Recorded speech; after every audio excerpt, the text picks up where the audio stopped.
Bueno, ahí volvió a aparecer. Ok.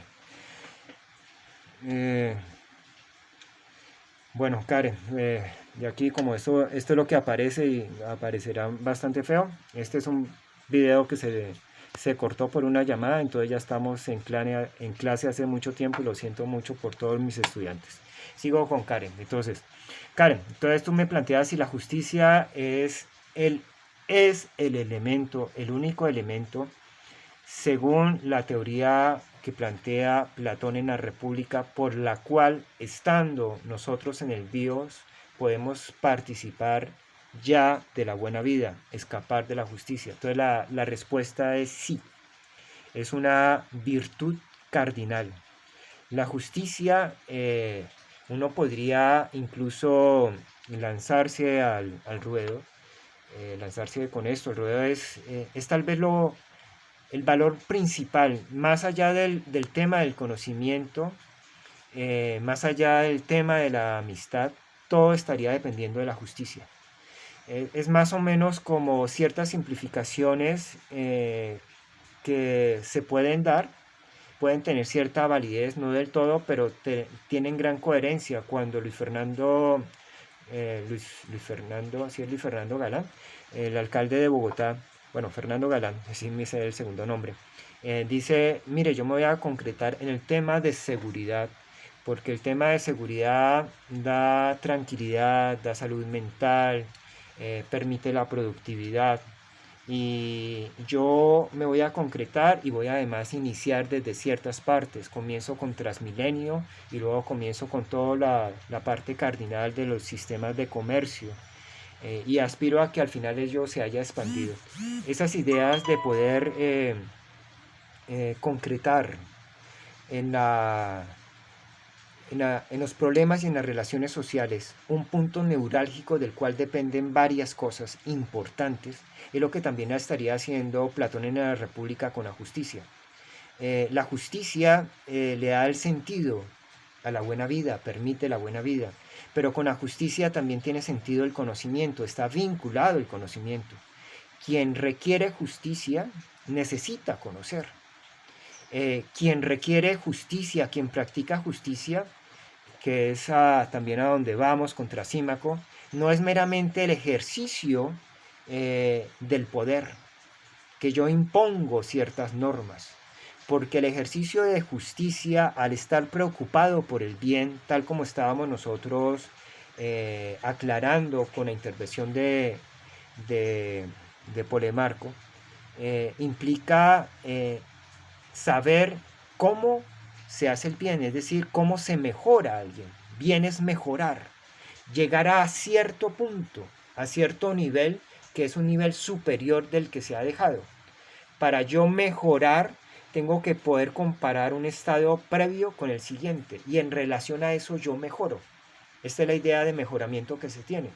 Entonces, ese valor de la justicia va a ser muy, muy importante en toda digamos, la articulación conceptual de Platón. No ha llegado de balde, no es un camino así tan fácil. La República es un texto, es un libro que construye ya Platón en toda su madurez. Está precedido de una cantidad de reflexión y de búsqueda a través de esa escritura que es diálogo, una capacidad de reflexión de él mismo a través de personajes, de confrontar ideas, de mostrar sus dificultades, sus posibilidades. Y él ha comenzado de distintos sectores. Es muy probable que uno pueda denunciar que al inicio era muy elemento particular el elemento del conocimiento. ¿Qué significa conocer? ¿Cómo es posible conocer? Es posible transmitir el conocimiento, es decir, es posible enseñar, y se van dando distintas posturas. Entonces, ¿por qué es importante conocer? Aquí ya empieza a tener como ciertas conexiones, ciertas concreciones más bien.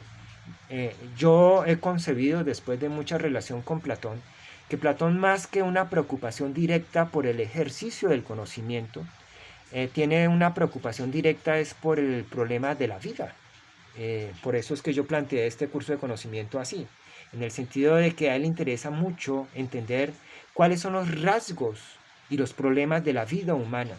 Y esos rasgos y problemas de la vida humana se van a concretar, van a tener esos lazos con el conocimiento, a ellos van, pero claramente en este texto de la República se está diciendo que ese punto neurálgico sobre el cual converge todo lo demás y que permite el buen vivir es la justicia.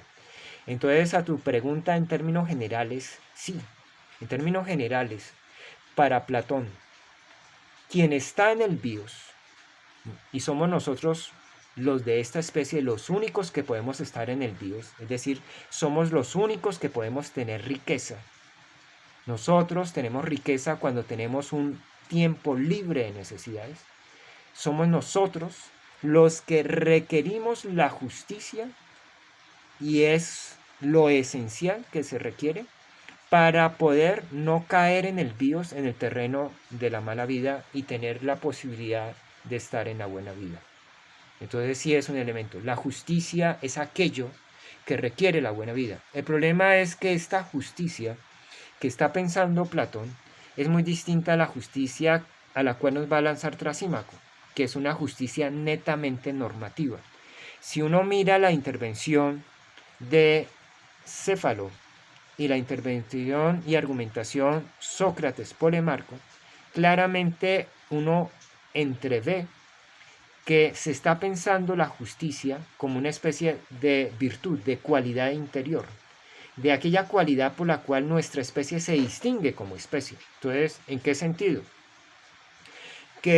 ¿Cuál es la cualidad del cuchillo por la cual el cuchillo se distingue como cuchillo? Cortar. ¿Cuál es la cualidad por la cual la cuchara se distingue como cuchara? Pues uno sería la capacidad de recoger líquido, transportar líquido a la boca, no sé. O sea, tiene esa cualidad. Uno no podría entender una cuchara agujereada. Eso sería un colador, ¿sí? Entonces, ¿cuál es el sentido de un colador? Dejar que el líquido se salga y retener un sólido de ciertas dimensiones. Esas son cualidades específicas que tienen cada uno de estos objetos. Pero también hay cualidades para las distintas especies. Entonces, los perros, ya te vuelvo a dar la palabra, Karen, tienen ciertas cualidades por las cuales la especie de los perros se distinguen como perros, los mismos los tigres, los mismos las aves, los mismos los reptiles y demás. ¿Cuál es la cualidad por la cual nosotros como especie nos distinguimos de las demás cualidades? Entonces, se puede volver un problema. ¿Por qué? Tú miras, Karen, por ejemplo, los Juegos Panamericanos que se están haciendo. En los Juegos Panamericanos hay muchísimos deportistas, pero todos estos deportistas trabajan distintas cualidades. Unos son saltadores de altura, otros son de salto largo, otros son lanzadores de jabalina, otros son corredores de velocidad, otros son de fondo, unos practican gimnasia, en la gimnasia hay una cantidad de cosas, y en cada una de estas distintas disciplinas se tienen que forjar una cualidad. Entonces, estas cualidades específicas es lo que uno llama profesionales. Pero cuando yo trato de formar lo humano, cuando trato de formar aquello que permite el buen vivir, no se está diciendo yo trato de formar un profesional. El profesional es el que te permite no el bios, sino la vida. Tú eres profesional porque permite alimentarte y permite intensificar o mejorar los modos de producción de una sociedad. Pero ¿cuál es esa cualidad por la cual tú no eres un profesional, sino yo te distingo como humano? ¿Qué es lo que se tiene que cultivar? Entonces ahí vienen unos grandes problemas, no se resuelven. En la línea argumentativa de Polemarco y Sócrates llega a una situación ya incluso de contradicción. Mire, se necesita la justicia, pero la justicia es aquello que se requiere cuando hay contratos, cuando se maneja dinero, pero cuando se maneja contratos y se maneja dineros y no hay que utilizarlos. Es decir, cuando no sirve para absolutamente nada. Es la conclusión. Esa conclusión se da ahí simplemente para mostrar la dificultad. Creemos que como especie, igual que las demás especies, tenemos nosotros una cualidad por la que nos distinguimos. Más aún, hay una cualidad que se requiere en el universo, al parecer, pues lo que está diciendo Platón, no sé si es la única. Hay una cualidad que se requeriría para que en el universo del bios no se caiga en el infierno, sino que se posibilite el buen vivir. Esa cualidad que se está llamando es la justicia, es lo que está señalando. Por eso entonces vienen esas dificultades de qué significa, cómo se puede definir, cómo se puede educar, cómo se puede conocer. ¿Sí? Es lo que se está ahí abriendo. Karen.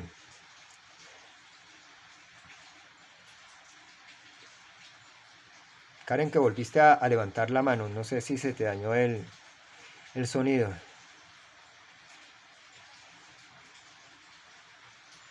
Ok, entonces, qué era la duda que tenías? Ah, que solamente se te marcó porque... Ah, bueno, listo, ok. Entonces es esto. Entonces, respuesta concreta a tu pregunta, sí, en términos de Platón, no, en términos de la República de Platón. Aquello que nos da el rostro bueno a la faceta humana, el rostro lumínico en la justicia. Tú pierdes la justicia y pierdes ese rostro. Sería la parte estructural, ¿sí? Es lo que estamos acá. Entonces, ¿qué venimos? Venimos primero tratando de mirar la justicia. Entonces hago yo una mirada estructural porque directamente no lo podría valorar desde el argumento céfalo-polemarco. Sería una lectura, pero una lectura que se justifica y sin duda tiene justificación ya a partir de todos los libros de la República. Es que esta lectura inicial de la justicia es como una especie de lo que llamamos virtud, de cualidad. Una virtud, una cualidad íntima que tenemos que tener todos, no solamente algunos. Entonces, yo tengo que tener, bueno, es que en filosofía es más complicado. ¿Cuál es la cualidad por la cual el filósofo se distingue? Bien difícil, pero por ejemplo, en el caso de las actividades que yo realizo, ¿cuál es la cualidad, la virtud por la cual usted, profesor, se distingue al correr fondo? Pues de que tenga capacidad de correr largas distancias, de que sea capaz al menos de poder recorrer semanalmente 120 kilómetros semanales. Si quiere ser efectivo, entonces empieza a haber una relación con el tiempo, de ser capaz de que usted, profesor, si quiere ir hacia los objetivos que se planteó, que pueda mantener esos 42 kilómetros, cada kilómetro durante esos 42, a un ritmo de 4 por kilómetro. Entonces, yo necesito formar esa habilidad, esa cualidad. ¿Cuál es la habilidad? ¿Cuál es la cualidad? ¿Cuál es la virtud? Y vuelvo todo eso al primer sentido. ¿Cuál es la habilidad que nos distingue a nosotros ya no como atletas, ya no como sociólogos, ya no como filósofos, ya no como deportistas de tal y tal especie, sino como humanos, en el sentido que sean humanos que puedan florecer, humanos que puedan tener la capacidad de la plenitud, de la amistad? Entonces, la justicia se diría acá, ¿sí? Es el elemento. Entonces, ¿qué se entiende como esa justicia? Es una cualidad interna. Sobre eso comienzan a trabajar las primeras dos tesis. No se llega concretamente a ninguna definición, porque la primera definición se la lanza, se la golpea diciendo usted no puede devolver lo que no es suyo y decir la verdad así a rajatabla, porque termina haciéndole un gran daño a los demás. La justicia todavía se piensa en el sentido de hacer bien, en el sentido de mejoramiento. Y ahí se comienza también otro tema. La gran respuesta que se tiene, sí, en la intervención con Polemarco es que la justicia no puede, igual que todo conocimiento, no se puede entender como en el sentido de beneficiar a algunos y perjudicar a otros, como era la intención inicial que tenía Polemarco. Yo beneficio a algunos y perjudico a otros. ¿No? La justicia tiene que estar preocupada por el beneficio de los demás. Entonces, yo como me gusta meterme en pequeños litos, pero sobre todo para pensarlos, ayer o anteayer el gobierno llama al embajador nuestro en Israel a Colombia, en sentido de protesta ya diciente, casi como diciéndole yo voy rompo relaciones con ustedes por lo que están haciendo con Palestina. El señor mm, Sócrates, el señor Polemarco, después de toda la argumentación dirían, creemos que usted puede que no esté cometiendo justicia, sino injusticia, sino ¿por qué? Porque puede terminar perjudicando a muchos. Eh, no solamente termina con problemas de relaciones con el país con el cual usted decide empezar a romper relaciones, sino que genera ya también dificultades muy puntuales de, por ejemplo, gente que vaya a necesitar el consulado de Palestina ya en Jerusalén. No lo va a tener, no va a estar a su disposición, se le enreda mucho más la vida, es decir, va a usted terminar generando también un problema, un mal hacia los otros. Esa idea de beneficiar hace que toda decisión sea muy, muy complicada porque hay que tomar muchas aristas. Entonces, lo mismo se le estaría diciendo a Jerusalén, a Israel. Usted está tomando unos actos de ojo por ojo, diente por diente, pero aquí está desbaratando la justicia, porque es que la justicia busca generar el bien y usted lo que puede estar generando es mayor daño. De hecho, ya está empezando a generar una mayor polaridad en un mundo cada vez pues, que con cualquier cosa es amigo o enemigo. Y esto se da entonces porque usted pierde el sentido de la justicia, que la justicia es hacer el bien. ¿Sí? Ya se arma esa situación. Es una manera de concebir eh, que muestra lo grandioso y lo problemático nuestro. Cada vez que enfrentamos problemas, los problemas son llamativos porque son complejos. Y si usted comienza a disminuirlos, a reducirlos, pues puede de pronto encontrar soluciones, pero puede generar un grandísimo daño. Y cierro con otro ejemplo, pues para que lo vean y por lo menos lo puedan pensar, no quede simplemente como en cuestiones ahí que dice el profesor que no tiene ninguna consecuencia, sino que lo miren en nuestra vida común y corriente. Ayer, anteayer, el ministro de Salud, con todo el problema que hay, ya no en relación a las EPS, sino ya muy concreto, Sanitas, con el tema de Cruz Verde, el tema de las drogas y sobre todo las drogas que tienen que ver con los tratamientos de enfermedades de alto costo. Eso tiene un nombre, algo así como metodologías de alto costo, que enfrentan enfermedades, dicen ahí algo así como de particulares, es decir, que se le da a algunos cuantos, me imagino, o enfermedades que son muy raras, que se presentan en un grupo poblacional muy extraño, que requieren drogas muy especializadas y procedimientos muy técnicos. Entonces, en la intervención del ministro hay una alta reducción cuando él dice, usted paga porque paga. Significa que está mostrando un ejercicio de fuerza. Si usted no paga, vienen problemas. Y problemas porque yo soy la fuerza, yo soy el poder. Puede que se dé una solución, no se está dando ninguna solución, pero es una manera de simplificar. Y lo que se estaría aquí diciendo con Platón y lo que hemos manejado en nuestro curso es, cada vez que eso medio aparezca en nuestro universo, se destroza las relaciones humanas, porque pareciera que ya es claro lo que se tiene que hacer. Y el mundo humano de lo que más se distancia es de esa claridad. Alguna vez Humberto Eco en una novela que para mí fue la principal novela escrita en la década de los 80, que es El nombre de la rosa, en un tema que tenía que ver sobre el tema de conocimiento, sobre el tema de las verdades, en un momento donde se está tensando la posibilidad o se está dejando entredicho el tema de lo sacro, el tema de las verdades universales. Cuando el personaje, que es Guillermo de Baskerville, se ve cuestionado, en el sentido no de ponerlo en duda, sino se le plantea un problema por Guillermo de Baskerville y el personaje que lo acompaña es Hudson de Melk. Ellos lo llevan a una abadía benedictina para investigar unos crímenes, pero se da todo otro tema maravilloso que es sobre los libros, sobre el conocimiento.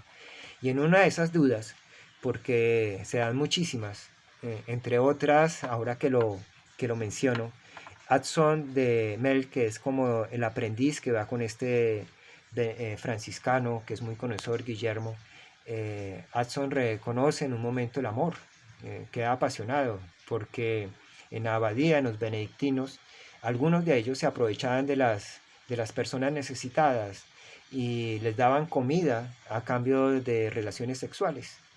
Y en una de esas, sin querer, Adson de Mel se ve ahí metido en un enredo, yo no lo recuerdo muy bien porque eso lo leí hace mucho tiempo, y lo cierto es que él prácticamente es como violado por una de las mujeres, pero él queda encantado y fascinado y descubre algo que se le había perdido, no solamente la relación sexual, sino lo que él empieza a sentir, una preocupación por el otro, por esta mujer y qué va a hacer de ella, cómo es ella, y empieza a preocuparse y en esa preocupación el que lo mejor sea para ella, incluyendo lo mejor de él.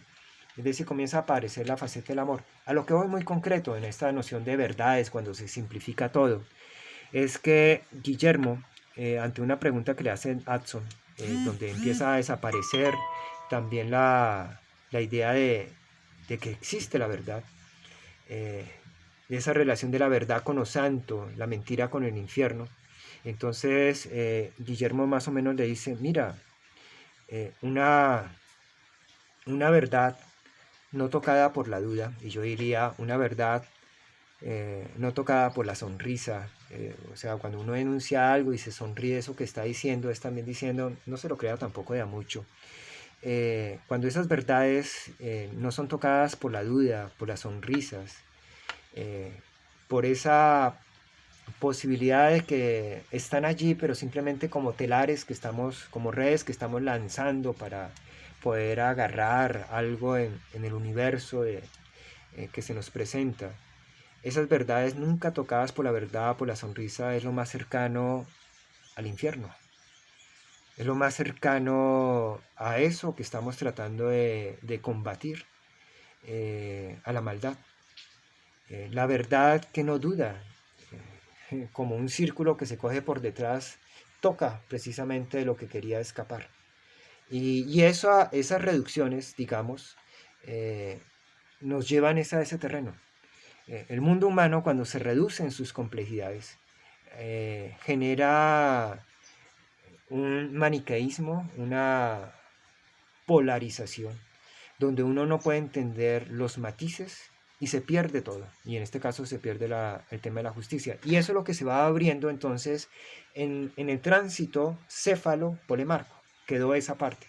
No se ha definido concretamente qué es la justicia. Eso es imposible definirlo. Pero lo primero que tenemos ahí es que la justicia al parecer es algo que es una virtud individual, que hace parte de cada individuo, pero que hace parte de cada individuo en la medida en que él se nombra humano, y que está allí como una llamita que hay que cultivar para que florezca. No solamente para que él como individuo pueda participar de la buena vida, sino que en el mecanismo de su florecimiento, en el mecanismo de la expansión de esta luz, irradia a los demás. Y al irradiar en los demás, hace que los demás mejoren, que tengan un florecimiento. La vida humana sería un florecimiento, es abrir distintos colores, no la luz blanca como total, sino la maravilla de la luz, que son los colores, todas las tonalidades. Eso sería el florecimiento. Entonces, en eso estamos allí, eso es lo que se ha situado. ¿Qué va a aparecer entonces contra Símaco? Contra Símaco es como un volver, digamos, a la argumentación inicial. ¿Por qué es un volver a la argumentación inicial? Porque algo que quedaba entre líneas en la aparición de Céfalo era la idea de que la buena vida era el placer. Y el placer muy en el sentido de hacer lo que a mí se me ocurre, lo que yo quiero hacer, lo que a mí se me da la gana. Es decir, es una actividad que no es constante, porque lo que a mí se me ocurre puede ir cambiando. Yo acá, por ejemplo, en esta clase introdujo al señor Humberto Eco, lo traigo, no hace parte de nuestro legado, pero no se introduce en cualquier sentido, sino en una función directa que tenemos. Hay un limitante. No es meramente, no es cualquier tipo de ocurrencia. La vida que quedó entre matices es el de cualquier tipo de ocurrencia. Yo hago cualquier cosa y puedo ir cambiando. Y a eso se lo domina ese placer. Es un placer que pues uno tiende a mirarlo y es a donde va a concretarse muy de una especie de tiranía. ¿Sí? ¿Sí? Entonces, ese universo de hacer lo que a uno se le da la gana no está en el Zoe, no está en la vida en la que tenemos nosotros como criaturas vivientes. Porque la vida que tenemos como criaturas vivientes, la vida como Zoe, es una vida que responde al criterio de necesidad y por lo tanto no rompe con el criterio de que usted pueda hacer cualquier cosa. No, la necesidad impone límites. No cualquier cosa está permitida. Se hace lo que es necesario. Y lo que es necesario es claramente en función de la supervivencia. Entonces usted no va a ponerse a tomar una cantidad de litros de leche porque usted nada más requiere algo de leche. Todo lo demás lo pone usted en peligro. Eso es criterio básico.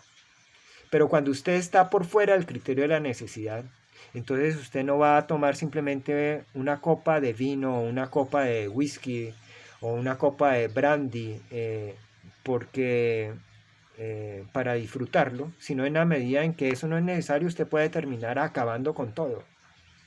Y así siente que se está enfermando y que todos le digan, hombre, ya no tome más, usted sigue en esa cosa, porque usted está en ese universo donde no está sometido al criterio de la necesidad. Entonces, ese universo del placer, claro, aquí pues ustedes me tendrán que mirar y sobre todo mirar mucho más, con más cuidado cuando se lancen a una lectura más detenida. Yo no la tengo todavía a la escuela hedonista, pero la escuela hedonista la está en función del placer. Es claro que tiene que manejarse, yo no sé, con una tremenda sutileza para que ese placer no sea simplemente el que placer es todo lo que a mí se me está ocurriendo. Porque de resto, cuando el placer no es solamente lo que a mí se me ocurre, sino que el placer es, por ejemplo, dictar una clase. Usted dicta una clase que le da placer, pero no por el placer en sí mismo lo que lo está moviendo a esto, sino que hay toda una jornada de trabajo y de esfuerzo muy distante a esa idea básica de lo que es placer que precede a esto, ¿sí? Entonces, para yo poder gustar algo, se requieren jornadas que son muy contrarias a la noción del placer. Entonces, ahí ya habrían problemas de coherencia. Por eso es más fácil y creo que tiene más sentido entender la buena vida como una entrega. Uno entrega lo mejor de sí y al entregar lo mejor de sí puede sentir plenitud. Pero el proceso de entrega no es un proceso lleno de plenitud, es un proceso en el cual hay confrontaciones, dolores, trabajos que están movidos ciertamente por esa búsqueda, no por criterios de necesidad. O sea, yo no me estoy formando para una clase para que me paguen más.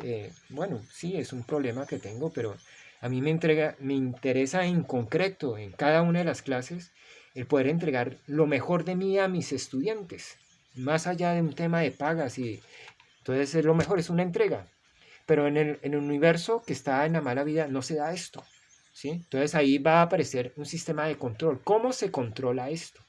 ¿Cómo se controla esa posibilidad que tenemos de no estar sometidos por la necesidad, donde cualquiera estaría entonces motivado, si es que tiene ese motivo, porque eso lo podemos perder, que yo voy a hacer lo que yo quiera? ¿Por qué digo que eso se puede perder? Porque es muy evidente que en la actualidad las personas están allí en el tiempo sin ni siquiera estar buscando satisfacción, placeres momentáneos. Uno puede ver a muchas personas situadas frente a una pantalla de una computadora, de un celular, viendo pasar imágenes, pero no es por un sentido de que eso le genere placer, sino porque hay que hacer algo. Nada más, no hay ni siquiera el sentido del placer, por lo menos en esto, estaba esa idea. Yo quiero consumir un helado porque es que a mí me gusta el helado, entonces quisiera tener en mi casa helados, pero entonces también me gustaría tener queso azul, queso camembert, porque a veces me provoca eso, y me gustaría acompañarlos de un vino tinto rojo, Malbec, yo no sé tal cosa, entonces voy armando esas cuestiones. Una vida en función del placer implicaría que tengo todo eso, ya es claramente placer, y que como lo tengo en la casa, ahora quiero queso no azul, sino camembert, entonces voy al queso camembert y lo puedo satisfacer. No, hoy no quiero nada de eso, o quiero helado, lo tengo allí, pero estoy en miras de eso. Otra situación muy distinta es, tengo todo eso y yo consumo helado o queso camembert o vino, porque hay que hacer algo y ahí está. Hacer por hacer. Esa es una posibilidad también y es una posibilidad altamente, digamos, nefasta que tenemos muy ahora. En los inicios era una posición nefasta, pienso yo, pero al menos está motivado en eso, en el placer, ¿sí? Entonces, aquí es una cuestión de, como el placer es tan cambiante, eh, no es como aparece en ciertas comunicaciones que hay que aprovechar la felicidad porque la felicidad es muy puntual, no. La felicidad es un concepto muy complejo, pero la felicidad en términos, digamos, precedentes es un concepto más claro, es generar amistad. La amistad no es una cuestión netamente temporal. Yo no tengo un amigo en este momento. El amigo tiene la característica de una permanencia y un cultivo. Lo mismo sucede con el amor. El amor es una permanencia y un cultivo. Por eso es distinto a las relaciones fortuitas. Las relaciones fortuitas no persiguen nada de esto, no pretenden una permanencia. Entonces, ¿cómo regular estas cuestiones donde cada quien va a estar cambiando constantemente? Entonces se pueden dar un infierno de muchos choques. Entonces llega a Trasímaco muy diciente, dice, primero, entonces postura estructural no directamente del texto es, Trasímaco está en línea de la vida, la buena vida es una vida en función del placer. Visión estructurada porque ninguna de las líneas está, es como para facilitar la comprensión y la argumentación. Entonces, como todos, como Angie, como Santiago, como Karen, como todos, como Nicolás, estamos en función de nuestro propio placer, que es nuestra propia vida. Eso implica que van a haber choques constantes, porque nosotros no tenemos ningún limitante. Estamos en el bios. Somos todos ricos, en el sentido de tener un tiempo libre de necesidades. Claro, riqueza no significa plenitud, estamos ricos ahí. Entonces va a venir una cantidad de choques, porque si yo quiero en estos momentos consumir queso y solamente hay un queso camembert y darle también, entonces a ver quién lo gana, ¿sí? O si me lo va a consumir y yo lo voy a reservar porque yo puedo pensar que para la próxima vez viene un problema sobre mis propiedades. Entonces, ¿cómo puedo yo lograr estabilizar una propiedad? Aquí viene esa noción que está ahí apareciendo. Entonces, ¿cómo yo puedo garantizar ese tipo de propiedades para poderlas disfrutar en cualquier momento cuando a mí se me está ocurriendo? Entonces, Trasímaco va a decir, ustedes, señores filósofos, señor Camilo, ahí con sus estudiantes, ustedes les hacen perder el tiempo a todo el mundo. La justicia no es ninguna cualidad, ninguna virtud por la cual nosotros florecemos como seres humanos. Olvídense de tantas cosas. No piense, o sea, la buena vida, señor Insuasti, señor profesor Insuasti, si usted le está diciendo a los estudiantes que la diferencia entre buena vida y mala vida es que la buena vida es una entrega y una preocupación por los otros, está equivocado. Y le está llevando a equivocación a sus estudiantes. No hay diferencia entre buena vida y mala vida. El bios es simplemente bios. El bios es hacer lo que a uno se le da la gana. Y ese darse la gana es una buena vida porque es lograr el placer. Todos quieren el placer. Claro, él tendría problemas si estuviera en el mundo que habitamos. En el mundo que habitamos, muchísimos hacen infinidad de cosas sin estar buscando el placer. Simplemente porque quieren y pueden. Eso es un despropósito ya total en el universo de la riqueza. Pero entonces eso estaría diciendo Trasímaco. No hay ninguna diferencia, todo se reduce, el bios, a buscar hacer lo que uno quiera. Eso lo tienen todos. Angie, Santiago, Andrés, el profesor Camilo. El problema radica en que eso es una carnicería entre unos y otros, porque cada quien va a estar golpeándose durísimo. No hay limitante alguno. Hobbes, ese teórico de la sociedad civil, diría que incluso el que alguien sea mucho más fuerte que otro no es un limitante para que él pueda gozar de ciertas cosas del cual el otro se vea exento. Porque si Nicolás es mucho más robusto que el profesor Insuasti, al profesor Insuasti simplemente le toca esperar un momento de descuido y pegarle durísimo a Nicolás y coger lo que él quiera que tenga Nicolás, sería la cuestión. Es una cuestión de astucias. Entre nosotros, el señor Hobbes diría, no existen diferencias por las cuales alguien pueda decir yo puedo disfrutar, aquí estoy haciendo paráfrasis de Hobbes, de algo de lo cual usted no puede disfrutar. Ese disfrutar en Hobbes es claramente propiedad privada. Entonces, como no hay esa posibilidad, todos nos estamos chocando. Señor, hay que crear normas. Las normas son lo que genera el límite, técnicamente lo que genera el dominio y la autoridad. Las normas, el conjunto de normas es lo que ustedes están diciendo, es la justicia. No piensen nada más. La justicia, entonces, contra Símaco, es un sistema normativo por el cual se impide que los unos se coman los unos a los otros. Entonces es un limitante en ese universo donde yo hago lo que yo quiera. ¿Sí? Es una vida en función del placer. Ok, es lo que se tiene. Pero aquí viene la parte astuta. La parte astuta, y es una parte de problema muy fuerte a los que conciben ya no la justicia así, sino los sistemas normativos, las sociedades de derecho, es que va a decir Trasímaco, y estamos hablando de hace 2400 años, pero las normas no las creamos todos. Las normas son creadas por el poderoso. En actualidad se diría por una clase poderosa, la oligarquía, que quiere dominar a los demás. Ellos crearon las normas para su beneficio, es lo que está diciendo Trasímaco. La justicia es un sistema normativo creada por el poderoso, creada por una clase poderosa. En Trasímaco se limita a un individuo.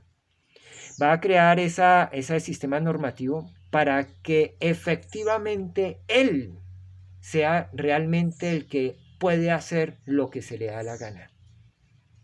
Él es el que va a crear esos sistemas normativos, primero para regular a los otros, es decir, poder que se dé la sociedad, la vida en sociedad, que las personas no se maten, y además entonces viviendo en la sociedad, en esa posibilidad que genera un tiempo libre de riqueza, o sea, la sociedad que se arma. ¿Por qué va a ser importante generar la sociedad acá? Entonces es cuestión, digamos, rasgo importante y estructural de conocimiento. Esta sociedad no tiene el objetivo de satisfacer necesidades. Uno puede pensar una sociedad como las hormigas. Las hormigas forman sociedades donde cada individuo cumple función para satisfacer las necesidades de la colonia en general. La sociedad que aquí se está armando es una sociedad del bios, no es una sociedad del zoe. Entonces, cuando estamos en la sociedad del bios, en la estructura que manejamos, es una sociedad que no está en función de satisfacer necesidades. Entonces, ¿cuál es la función que tiene? En esta perspectiva que nos está planteando Trasímaco, es una sociedad que está en función de generar placer. Entonces, ¿cómo así? Sí, cuando yo estoy en la sociedad se genera riqueza.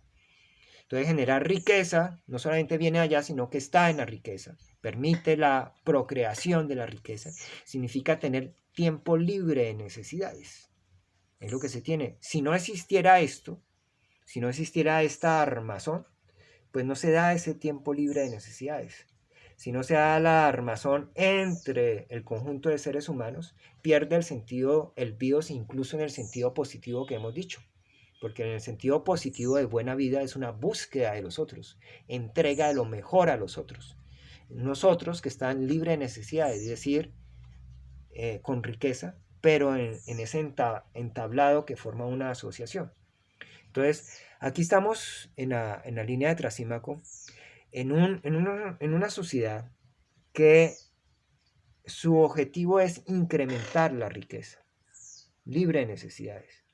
y la va a gestar, digamos, uno de los primeros mecanismos muy claros de cómo se genera esa libertad de necesidades, es a través de instrumentos. Por eso es que en la aparición del humano, ya no hablaría meramente la vida, sino para emplear una concepción, digamos, más afín a las teorías de Carlos Marx, a las teorías que va a exponer Hannah Arendt, en la aparición del humano en nuestra especie va a ser muy importante el trabajo. ¿El trabajo en qué sentido?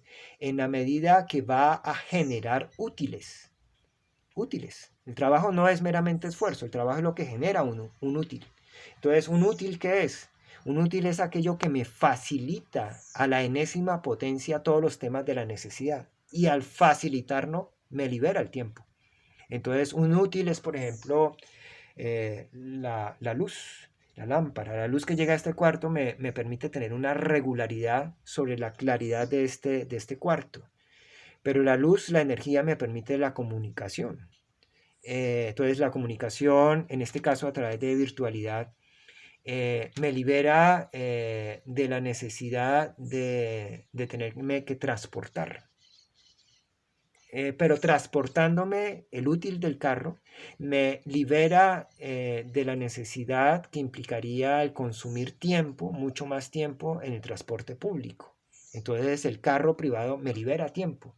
El tiempo que yo voy a utilizar, 1 hora, 10 minutos para llegar a la universidad, me demoró 20, 40 minutos, no, 20 no, 30, 45 minutos. Siempre es una reducción. Entonces es una reducción que libera tiempo. Entonces esta sociedad va a empezar a crear útiles, que son formas de liberar ese tiempo. Y esos útiles son muy importantes para incrementar esa noción de la buena vida. Vida es en función del placer. Cada vez que yo tengo útiles, entonces, por ejemplo, una nevera, puedo tener la posibilidad de tener lo que yo decía, helados. Si tengo la industria de los vinos, entonces puedo tener una cava donde yo puedo traer distintos vinos y ponerlos. No necesito producirlos, ¿sí? Yo los tengo allí. Eso me permite esta posibilidad. Entonces, aquí estamos en una sociedad que genera eso, que genera ese universo de riqueza. Una normatividad que permite entonces que yo no me esté golpeando. Pero el elemento protagónico es que la justicia solamente se ha constituido en sistema normativo, pero además es un sistema que soterradamente lo utiliza el poderoso, que es el que realmente tiene la buena vida, es el que realmente puede hacer lo que quiera, aprovecharse de la sociedad. ¿Sí? Es lo que está ahí moviéndose. ¿Sí? La parte netamente estructural. Se ha creado entonces una justicia normativa, ha aparecido la idea que al interior del BIOS, para tener ese ideal de buena vida, se necesita someter a otros. Entonces, es lo que permite el tema de la lucha de clases. Entonces, lo que haría, digamos, la teoría marxista sería descubrir que toda la articulación de los modelos liberales, es la articulación, o sea, los modelos donde yo me muevo, son articulaciones simplemente de estructuras de poder de una clase política que somete a otros y lo somete a su beneficio. Eso es lo que está planteando Trasímaco. Y Trasímaco todo lo que está diciendo, además, es que es muy importante estar en el poder, porque el poder es el que genera las normas. Y las normas siempre van a ser generadas para los que ejercen el poder. ¿Sí? Es lo que tenía ahí bien claro. Por eso es que en la democracia que plantea el socialismo, no se habla, la democracia de la que se habla es una dictadura del proletariado. En el proletariado, es decir, los trabajadores se suponían que era la mayoría, eso hay que cambiarlo. Uno puede decir la dictadura de la mayoría. No hay distintas posturas, es simplemente la mayoría, un solo partido. ¿Por qué? Entonces tendría una razón en lo que estamos trabajando. No estoy diciendo que sea la razón en el sistema del planteamiento marxista, pero desde Trasímaco sería claro. Porque si las normas están en beneficio del poder, entonces tenemos que hacer que todos estén en el poder. ¿Sí? O sea, que el pueblo esté en el poder. Para que las normas los terminen beneficiando a él. En el caso de Trasímaco, ese no es el ideal es unos solos, que aprovechan a los otros, ¿sí?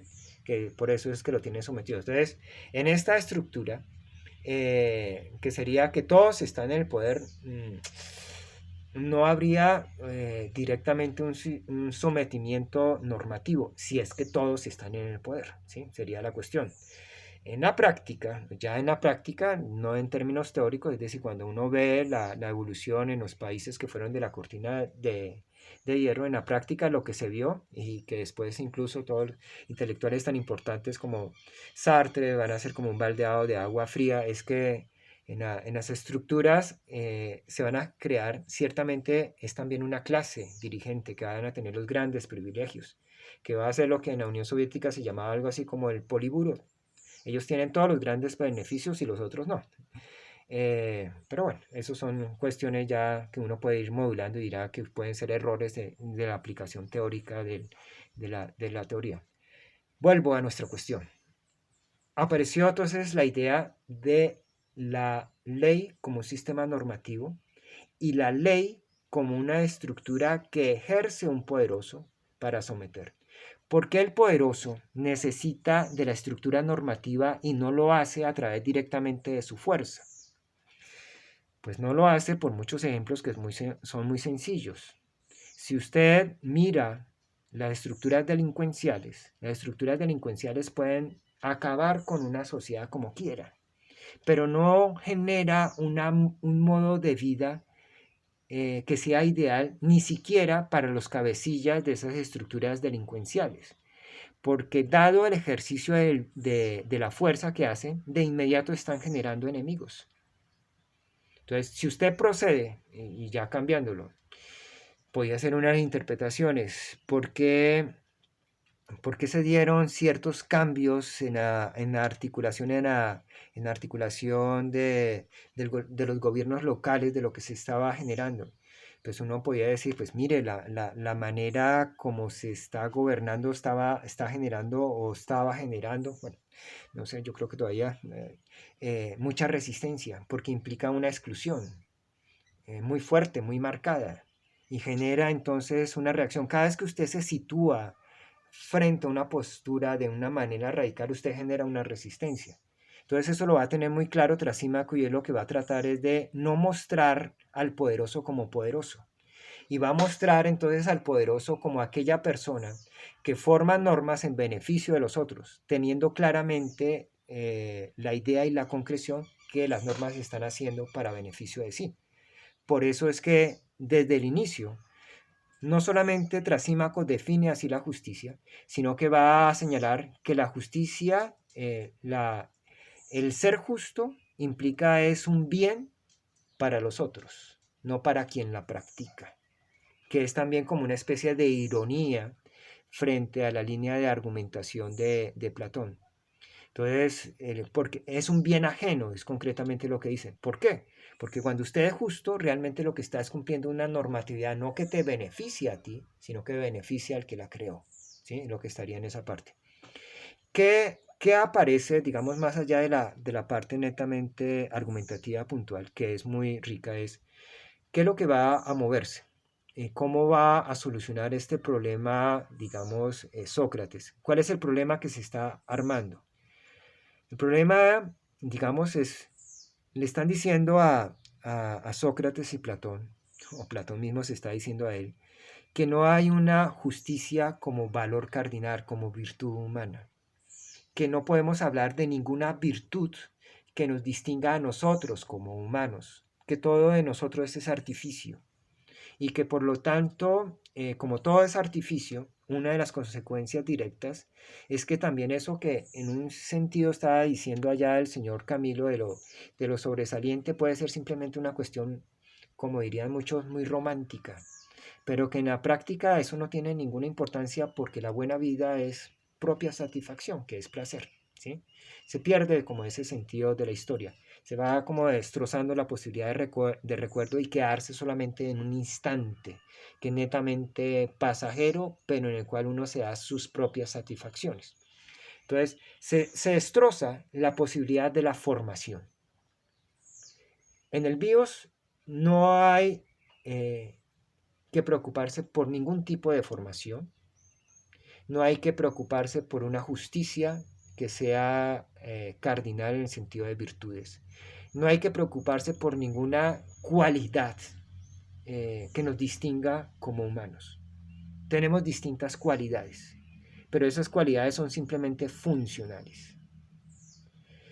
Lo que se va a llamar bueno y malo es simplemente en relación a un sistema normativo que responde no meramente a lo que uno podría llamar problemas a solucionar, que sería una de mis posturas, sino a intereses muy particulares, a los intereses que tenga cada quien de lo que él quiere encontrar como su propia satisfacción. Entonces es un artificio de los artificios. Usted al transgredir una norma, simplemente lo que se sitúa es frente a una estructura de poder. Eso es todo. No hay nada que usted puede llamar indigno o indigno. No me venga, señor Insuasti, a decir que eso que hizo Hamas es indigno ante la humanidad, pero también de la contraparte. No me vengan a decir entonces que bombardear, como al parecer sucedió, bombardear ya no hospitales, que está en duda por parte de Israel, pero se le dice, como bombardear lugares, campos de concentración de desplazados es indigna de la humanidad. No, ni uno ni otro lado. Eso somos la misma situación. No se me piensan a doler, entonces no tiene sentido que usted saque o no saque a embajadores. Si usted saca embajadores es porque considera que hay actos indignos. Y si hay actos indignos no es de una sola parte, es de las dos partes. Entonces pues sea coherente. Entonces la cuestión aquí contra Símaco es mucho más simple. Es ni lo uno ni lo otro. ¿Usted a quién va a apoyar? Pues apoye a la persona que mejor le va a rendir intereses. Y si eso no le funciona, después cambie. Eso es todo. Y si puede estar con ambos, pues mucho mejor. Entonces, es una cuestión netamente de utilidad, que se está moviendo en el BIOS, en ese universo, de un universo de riqueza, donde cada quien hace lo que quiere y que busca su propio placer. ¿Sí? Entonces, el problema es que se nos pierde la justicia como elemento básico en el BIOS para formar lo maravilloso. La justicia va a ser elemento que sí se requiere, entonces vuelvo a pensar en Karen, en el BIOS, pero como sistema regulatorio para no terminar en una carnicería aquí entre todos, ¿sí?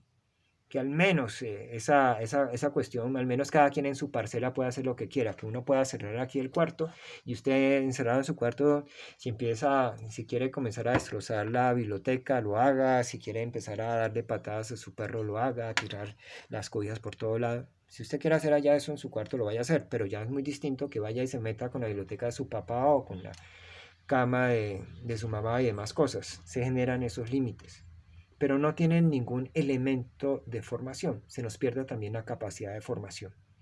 Y queda solamente esa relación que es poderoso sometido, tirano sociedad que ha sido esclavizada, sometida. La sociedad tirana, la articulación como un tirano sí aparece ya como elemento de reflexión en la República. Si tirano sería la mala vida, entonces podríamos decir que en la República se piensa la mala vida en el sentido del universo tirano. Ese universo tirano es donde hay una esclavitud. En principio, si uno acepta lo de Trasímaco y si uno acepta lo que se diría en las líneas que combaten esta visión que se la aplican a los modelos liberales es hay alguien que somete y ese alguien que somete es realmente la persona que es libre, los demás están sometidos. La línea argumentativa y es muy clara, es decir, si nosotros, como alguna vez dijimos en esta clase, no hemos logrado demostrar, generar un concepto por el cual podamos señalar que existe, que hay algo, una realidad diferente a nuestras percepciones, si no hemos podido dar una argumentación a esto, si ya desde Platón se ha podido demostrar, y el mismo Platón es el que lo hace, que una persona que hace lo que a él se le ocurre no es una persona libre, sino que es una persona que está sometida, que es una persona esclava. Es una persona sometida y es una persona esclava a sus pasiones. Entonces, aquí vienen unas situaciones de argumentación muy interesantes en Platón. Cuando uno hace lo que quiere, no necesita conocer, solamente es moverse, es capacidad de hacer, ¿sí? Yo no necesito conocimiento, no necesito formación. Se ha dicho entonces yo no necesito formación, yo no necesito cultivar esa justicia.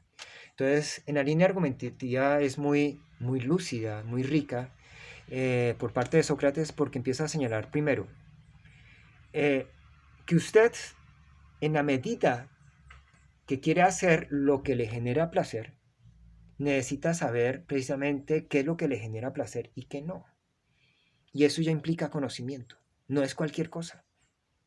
Y cuando usted permite la posibilidad de conocimiento, entonces ya empieza a generarse todavía más dificultades a ese hacer lo que a uno se le da la gana, en el sentido que usted tiene que tener la claridad de dirigirse a cierto punto. Si usted, Camilo, me está diciendo que para usted es grato tener helado, que le gustaría en cualquier momento que se le ocurra tener helado, significa que de antemano usted tenía que haber comprado el helado y tenerlo en su nevera. Es decir, hay una disposición temporal. Y esto ya implica gobierno. Gobierno implica saber para dónde se va. Saber. Necesita saber un punto de llegada. No es simplemente transformarse, no es simplemente estar haciendo lo que uno quiere. ¿Hacia dónde quiero llegar? ¿Sí? Entonces ya se empieza a introducir la noción de conocimiento. Pero cuando usted conoce, entonces le sigue Platón, le sigue Sócrates, cuando usted sabe hacia dónde quiere llegar, porque eso es lo que a usted le genera placer, entonces sabe perfectamente que hay otros lugares donde usted no va a estar. Entonces no es hacer lo que usted se le dé la gana. Entonces ya se empieza a desfigurar esa idea de que ese universo, de hacer donde uno se le ocurre lo que se le quiere, es una buena vida. Porque en la medida en que la buena vida es un placer, y el placer implica un poder reconocer qué cosas no son placenteras, ya implica una introducción del conocimiento y una demarcación de actividades que son propicias hacia ese placer y actividades que no lo son. Entonces ya se empieza la necesidad de conocer.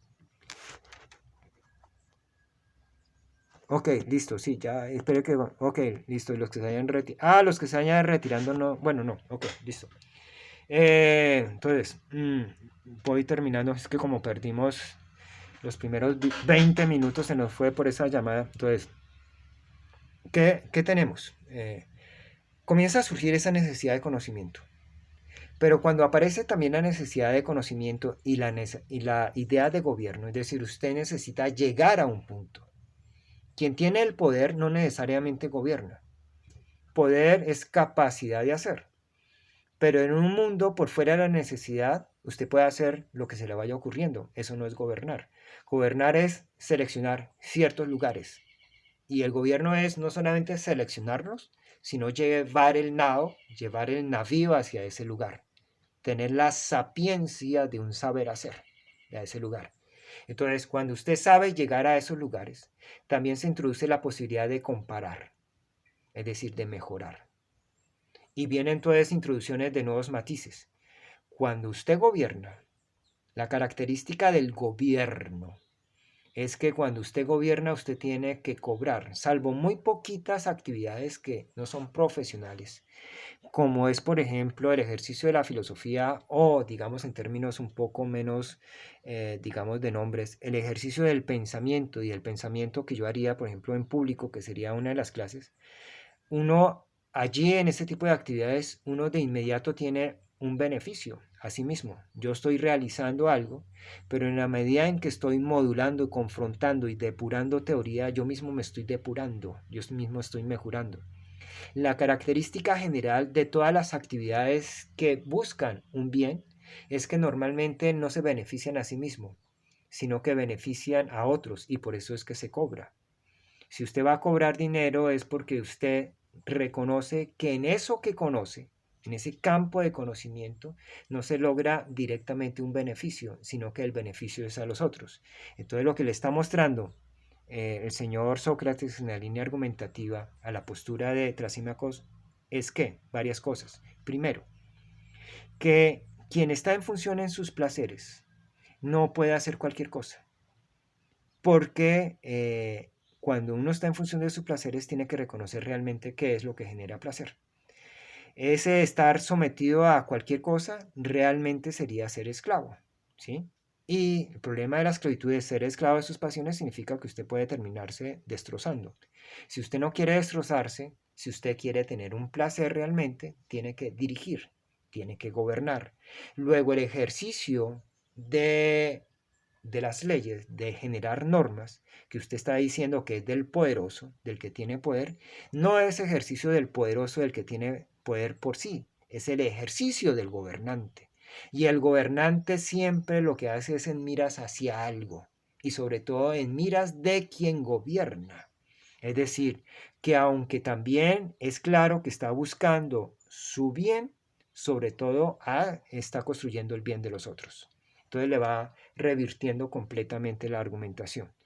Parte, entonces, muy importante, y con esto cierro digamos, la intervención de Trasímaco, es cómo mostrar que la justicia en un momento, a través de Trasímaco, puede aparecer simplemente como sistema normativo sin ningún vínculo con cualidad humana, sin ningún vínculo con virtud. ¿Qué significa? Que yo puedo armar normas simplemente por cuestiones netamente circunstanciales.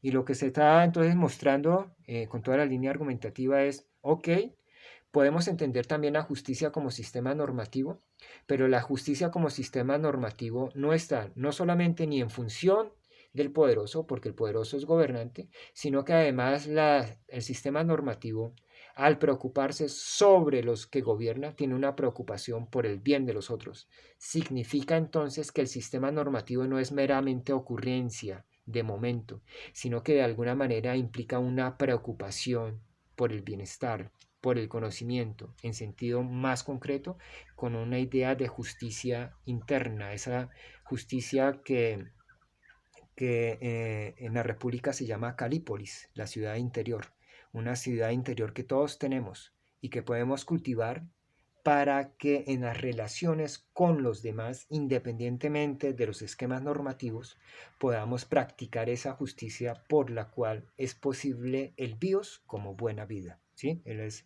el giro que se da.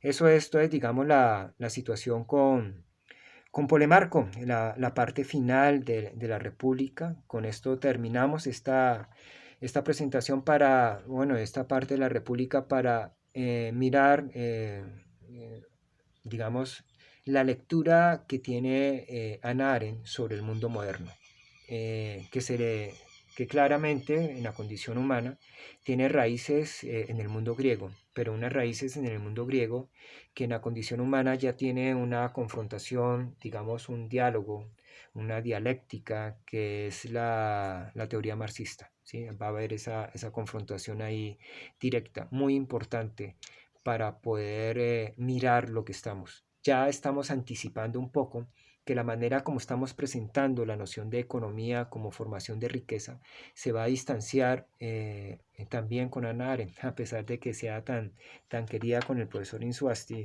en el sentido que aprecio mucho. Creo que aquí habría otro elemento que hay que introducir y por tanto un matiz en su esquema netamente teórico, si es que esto tiene una validez, que la riqueza genera una transformación del SOE al BIOS. ¿Listos? Karen, Andrés, Yesid, Darling, Camila, si todavía está por ahí, Nicolás, pues un abrazo, que estén muy bien. Tomaré ahorita la participación de Karen y Juliana. Y y por favor les dicen a todos los demás que quedó cortado el video por la interrupción de una llamada y que yo no supe cómo recuperar el video anterior. Entonces perdieron 20 minutos, pero que creo que no son muy importantes en relación al control. ¿Sí? Entonces pues estén muy bien. Chao Nicolás, un abrazo, voy a cerrar aquí. Chao. Ay, ahí lo veo.